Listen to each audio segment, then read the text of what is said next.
जय हिंद दोस्तों, practical astrology में आपका स्वागत है। मैं हूं अविनाश और आज इस वीडियो में हम एक 27 वर्षीय जातक की कुंडली का विश्लेषण करेंगे।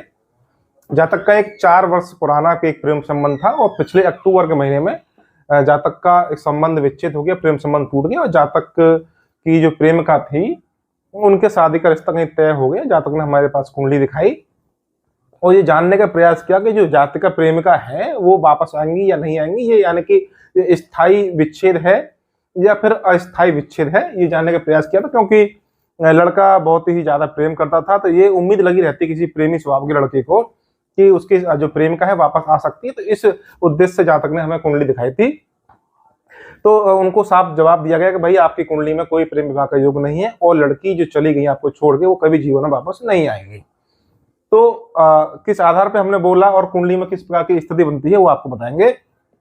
मकर लगन की कुंडली है, लगन में ही आपके गुरु नीच के होकर बैठे हैं, हालांकि वक्री है और लग्नेश बनते हैं आपके शनि, वो तीसरे भाव में वक्री होकर बैठे हुए हैं।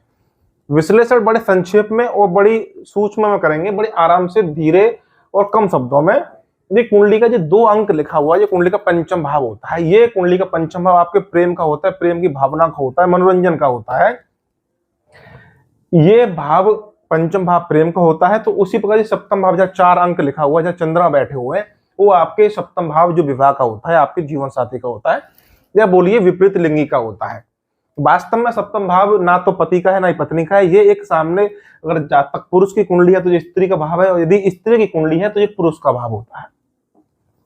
तो प्रेम विवाह के योग कुंडली में होनी चाहिए, तभी तो कोई प्रेम को वापस आएंगे छोड़ने के बाद, या प्रेम सफलता की ऊंचाइयों को छुएगा जब आपकी कुंडली में पंचम भाव और सप्तम भाव का संबंध बन रहा होगा। चंद्र, शुक्र और मंगल का पंचम भाव सप्तम भाव से बड़ी संबंध बन रहा होगा, शुभ ग्रहों का प्रभाव होगा, तब जातक का प्रेम जो है विवाह में तब्दील हो पाता है।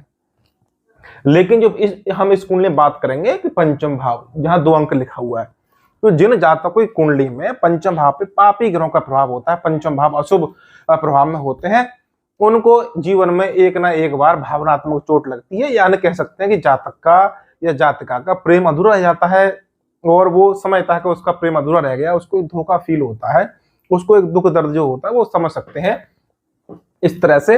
इससे पहले हमने एक वीडियो बनाई थी कि आप कुंडली में जो सबसे प्रमुख ग्रह होते हैं शनि, जो जातक के वियोग के मुख्य कारक ग्रह माने गए हैं। किसी भी प्रकार का जो वियोग, जो दुख होता है, प्रेमी प्रेमिका के जो बिछड़ने का दुख है, या पुत्र और पिता के बिछड़ने का दुख है, माता संतान के बिछड़ने का दुख, कोई भी दुख हो, विरह हो, जिसमें जातक को मानसिक और मानसिक दुख जो महसूस करता है, जातक वियोग का, गम का, संताप का, वो उसके प्रमुख